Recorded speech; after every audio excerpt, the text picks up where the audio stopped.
Welcome back to the Beer Junkies. Today we are brewing a Munich Helles. The Helles is a golden, malty, clean German lager. It has a grainy sweetness with a soft, dry finish. It is a wonderfully balanced beer and perfect for any time of the year. Stick with us and we will walk you through our ingredients, the malts we use, the hops we use, the yeast we use, and our water profile. We'll walk you through our process, the mashing, mash out, the sparge, the boil, whirlpool, knockout, fermentation, and at the very end we will show you our taste test. So stick with us and enjoy.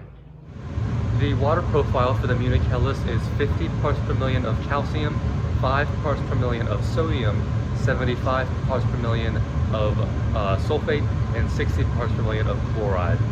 This will give you a nice balance between the maltiness and the bitterness to create a balanced golden beer. I also do add a small amount of phosphoric acid that will drop the mash pH to around 5.2 to 5.3, and that will also accentuate some of that crispness and dryness in the beer. To do this, I am adding calcium chloride, gypsum, and Epsom salt, along with about 6 milliliters of that phosphoric acid, and that will get me right where I want to water profile-wise. Right now I'm filling up that hot liquor tank with the brewing water. Once it gets to the right volume and temperature, I'll push into the mash tun to mash in. But before that, let's go over the grains that we are about to use. Okay, all of my malts are over here and ready to go. I've got the rice hulls on top with that crushed grist below. There is just enough of a crack to allow the water to reach those starches, but there is enough of that husk left to build up that grain bed. So when choosing your malts, you're going to want a majority of a high quality Pilsner malt. We get ours from Best Malls, and this will give you the bulk of your fermentable sugars along with a nice grainy sweetness. I also add around 10% of either Munich or Vienna malts. This will give you a touch more fullness along with some more bready and honey notes. You can add a very small amount of melanoidin and or aromatic malt. That's totally up to you. For this recipe, I will not be adding those. The mash tun is ready to go, so let's mash in.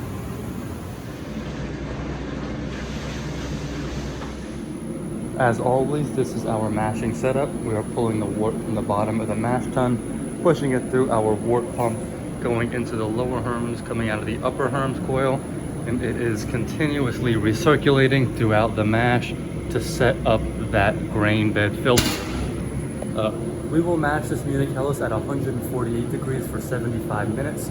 That lower temperature, an extended period of time, will allow the beta amylase to work a little bit more efficiently and create more fermentable sugars, creating that soft, dry finish that we're looking for. After the mashing is done, I will raise that temperature up to 168 degrees for mash out, so I'll be right back when we raise that temperature up. We just finished mashing, so now we are beginning to mash out, pulling wort from the bottom of the boil kettle, pushing it through our wort pump into the lower herms, coming out of the upper herms just like before. But now I am heating up the hot liquor tank to 176 degrees. This will heat the mash tun up to 168 degrees over the course of about 15 minutes once it gets there. Once we get to mash out, we will begin to sparge.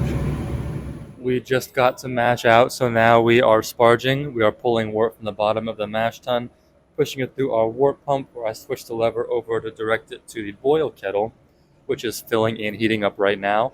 At the same time, I am pulling off our sparge water from the hot liquor tank, pushing it through our water pump, and rinsing the rest of the residual sugars that are left in those grains.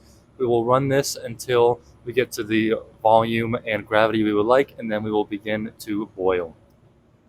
We just got to a boil, so now we will boil for 90 minutes. We'll add the hops in as needed. At 10 minutes, we'll add a yeast nutrient, and at 5 minutes, we will add Rolflog tablets as our fining agent. And speaking of hops, let's go over which hops we are going to use and when we are going to add them. For the hop addition, you're going to want to use a German noble hop. I love to use Mittelfrüh, but you can use any of the others, Spalt, Tettnang, they all work great. At around 16 to 18 IBUs worth at the 60-minute mark.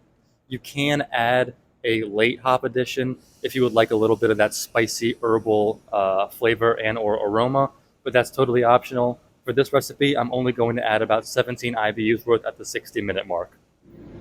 We just finished the boil, so now we are whirlpooling. We are pulling the wort from the bottom of the boil kettle, pushing it through our pump into the tangential input. This will create a vortex in the boil kettle that will pull all the large flocks that are left in there to the center, so we do not push them over during knockout. We just finished the whirlpool, so now we're going through knockout, pulling wort from the bottom of the boil kettle, pushing it through our pump into the heat exchanger. It's going through at about 60 degrees right now. That our oxygen being injected, going all the way down here as we fill up the fermenter and push out all of the excess air. For the yeast, I would recommend using an authentic German lager strain. I'm going to cheat a little bit because I'll need to get this out quicker than the traditional lagering times, and I'm going to use the high pressure lager yeast from White Labs.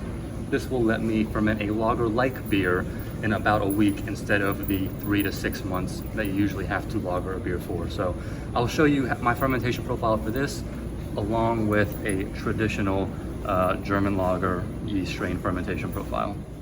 This is our specific gravity reading. It comes in at 1046, right where I was hoping. And you can see the little specks of cold break that have formed due to the rapid reduction in temperature. You go to the very bottom and see all of that sedimentation. This is why you want that quick reduction in temperature, or else that will still be in the beer and will not fall out of solution and cause haze problems later on down the line. Since I am using the high pressure lager yeast, I will ferment this at 67 degrees for about a week until we get about 4 to 6 gravity points within terminal gravity. Once we get to that point, I will raise it up to 72 degrees Fahrenheit for at least a day for the diacetyl rest. From there, I will drop it to 33 degrees for the cold crash, transfer it to the bright tank, hold it there until it is carbonated to 2.5 volumes, keg it, and then enjoy. I will not need to lager it with the high pressure lager yeast. You can if you want to, but it's not absolutely essential with this yeast strain. If you are using a traditional German lager yeast strain, I would recommend fermenting between 52 and 55 degrees Fahrenheit for a little over a week until you get to about the 5 to 6 gravity points away from terminal gravity mark. And then let it free rise up to at least 60 degrees and hold it there for at least a week for that diacetyl rest. The higher the better. If you can get up to 72 degrees, that's perfect. Once you hold it there for about a week, make sure that yeast is totally done. Step it down 4 degrees a day until you get to 33 degrees Fahrenheit. Stepping it down 4 degrees a day will help prevent you from shocking that yeast, and it will fall out of suspension too soon. So slip it down slowly. Once it gets to 33 degrees, transfer it to your bright tank, carbonate it to 2.5 volumes, keg it, let it lager for at least 12 weeks, and then it will be ready to be enjoyed. All right, this is what we made. It is crystal clear, it is golden, it has a light white head for the smell. I get mostly grainy sweetness. I didn't add any of those aroma or flavoring hops, so I don't get a lot of the spicy floral notes that you may in your Helles if you chose to add those. For the taste,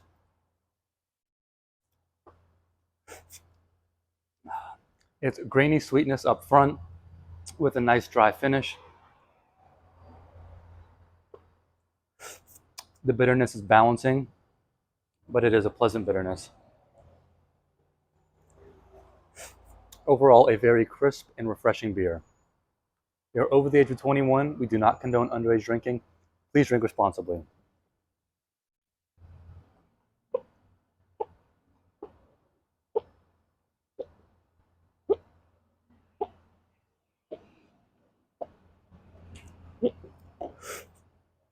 Cheers.